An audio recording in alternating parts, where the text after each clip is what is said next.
Bonjour les enfants, j'espère que vous allez bien et bienvenue pour une nouvelle leçon. La leçon d'aujourd'hui, c'est mesurer les longueurs. On démarre par une petite définition. Les unités de longueur servent à mesurer une longueur, une largeur, une distance, une hauteur, un périmètre, une altitude, une épaisseur, une taille, etc. Passons maintenant pour voir quelques instruments de mesure de longueur. Les plus courants, à l'école, on trouve une règle graduée de 20 cm, une règle graduée de 30 cm et une règle graduée d'un mètre, c'est le mètre du tableau.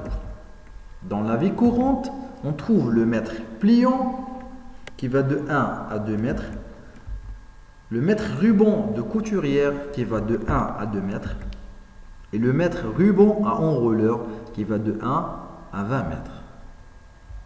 Maintenant, on va voir les unités de mesure des longueurs. Pour cela, on aura besoin d'un tableau composé de 7 colonnes.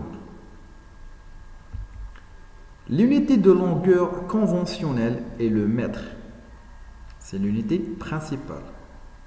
On doit la mettre au milieu du tableau. Je l'exprime avec la lettre M. Maintenant, on va voir les sous-multiples. Ce sont les unités qui sont plus petites que l'unité conventionnelle, c'est-à-dire le mètre. On trouve le décimètre exprimé par dm, le centimètre exprimé par cm et le millimètre exprimé par 2m. Et le millimètre exprimé par 2m. C'est l'unité la plus petite. Passons pour voir les multiples. Ce sont les unités de longueur qui sont plus grandes que le mètre. On trouve le décamètre exprimé par DAM, le hectomètre exprimé par HM et le kilomètre exprimé par KM. Donc, pour faire une bonne conversion, on doit bien apprendre ce tableau. Maintenant, on va voir comment lire le tableau de conversion. On démarre par la première ligne. On a 1. Donc, pour bien lire, on doit repérer le chiffre des unités. Donc, le 1, c'est le chiffre des unités. On trouve dans la colonne du mètre. Donc, je dis 1 mètre. La deuxième ligne, on a 1758. Je repère le chiffre des unités, c'est le 8. Le 8 se trouve dans la colonne du centimètre. Je dis 1758 cm. Je passe maintenant à la troisième ligne. J'ai 10,47. C'est un nombre décimal. Rappel, un nombre décimal, on trouve deux parties, la partie entière et la partie décimale. Donc, je repère le chiffre des unités. C'est le 0. Le 0 se trouve dans la colonne de hectomètre. Donc je dis 10,47 hectomètres. Je passe à la ligne numéro 4. J'ai 5,6. C'est un nombre décimal. Je repère le chiffre des unités. C'est le 5. Le 5 se trouve dans la colonne du mètre. Donc je dis 5,6 mètres.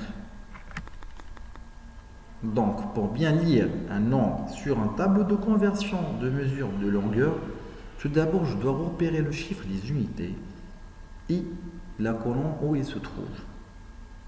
On passe maintenant pour voir quelques exercices.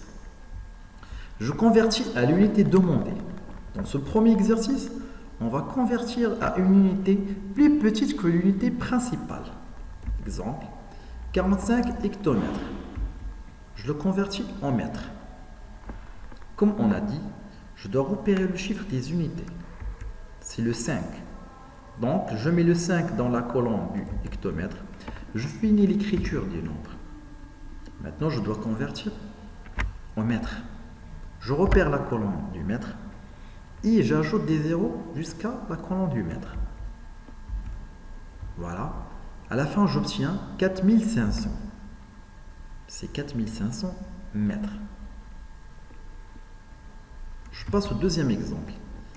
9 décimètres, je le convertis en centimètres. je repère le chiffre des unités, c'est le 9. Donc je le mets dans la colonne du décimètre. Là, je dois convertir en centimètres. Je cherche la colonne du centimètre. Et je dois mettre des zéros pour arriver. J'obtiens 90 centimètres. Troisième exemple. J'ai 25,68 mètres. Je le convertis en décimètres. Là, j'ai un nombre décimal. Toujours, je repère le chiffre des unités, c'est le 5.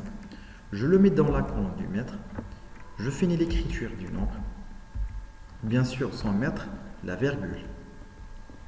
Maintenant, je dois convertir en décimètres. Je repère la colonne du décimètre. Il y a un chiffre. Donc, cette fois-ci, je ne vais pas ajouter des zéros. Je dois mettre la virgule. J'obtiens 256,8 décimètres. Voyons maintenant l'exemple numéro 4. J'ai 92 plus 7 décimètres, je le convertis en millimètres. Je repère le chiffre des unités, c'est le 2. Je le mets dans la colonne du décimètre. Donc là, je finis l'écriture du nombre, sans mettre la virgule. Je dois convertir en millimètres. Je repère la colonne, voilà. Je n'ai pas un chiffre, donc j'ajoute un 0. À la fin, j'obtiens 9270 mm. Rappel, donc pour convertir sur le tableau de conversion, soit j'ajoute des zéros, soit je mets une virgule. Je convertis à l'unité demandée. Cette fois-ci, on va convertir à une unité plus grande que l'unité principale. 28 mètres, je le convertis en décamètres. Je repère le chiffre des unités, c'est le 8. Je le mets dans la colonne du mètre. Je finis l'écriture du nombre. Je convertis en décamètres. Je repère la colonne du décamètre. Il y a le chiffre 2, donc je mets la virgule. J'obtiens 2,8 décamètres. Deuxième exemple, 86 décimètres. Je le convertis en hectomètres. Voilà, j'ai déjà mis le chiffre des unités en rouge, c'est le 6. Je le mets dans la colonne du décimètre. Je finis l'écriture du nombre, c'est 86. Cette fois-ci, je vais convertir en hectomètres.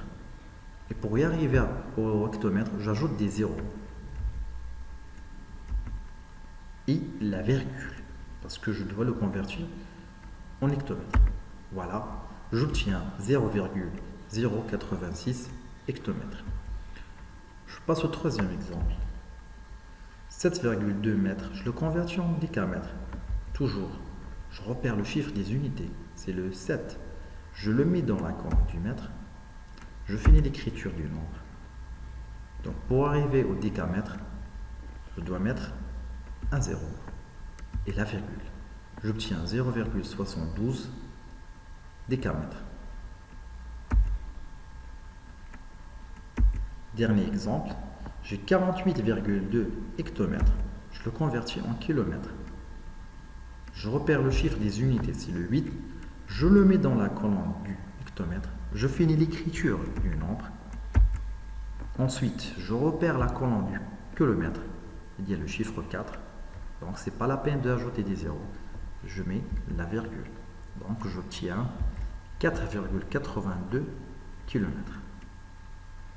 Voilà les enfants, j'espère que vous avez bien assimilé cette leçon et vous avez bien assimilé la technique de conversion. Je vous dis à très bientôt.